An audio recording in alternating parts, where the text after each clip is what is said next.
Last summer, you told Andy Ferguson, doing a profile for you for the Weekly Standard, quote, "The next president would have to call a truce on the so-called social issues," close quote. Now let me read to you a couple of sentences from Bill McGurn, Wall Street Journal columnist, friend. Quote, "The aggression on social issues today emanates mostly from the left, whose preferred vehicle is a willing judge inflicting his private social preferences on the law. Anyone who believes a Republican call for a truce will end this is living in a dreamland.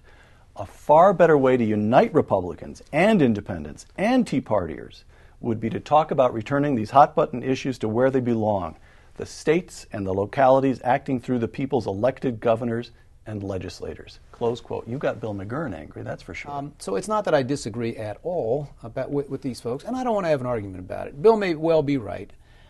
It was simply a tactical suggestion that goes back to the premise we discussed earlier. If you don't believe that the American Republic is mortally threatened, as I do, by this one overriding problem we have built for ourselves, then of course I'm wrong.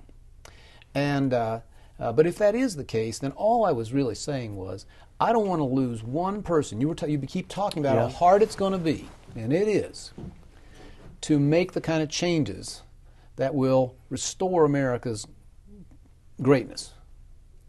And all I was saying was we're going to need to unify all kinds of people. And we're going to need, freedom is going to need every friend it can get. Defense. Two quotations. One, you at CPAC, quote, "Nothing, not even our national defense can get a free pass. We are currently borrowing the entire defense budget from foreign investors. That is not, as our military friends say, quote, a robust strategy," close quote. That in the very same speech, I've served in two administrations that practiced the policy of peace through strength. It is, I think, inarguable historically that it worked.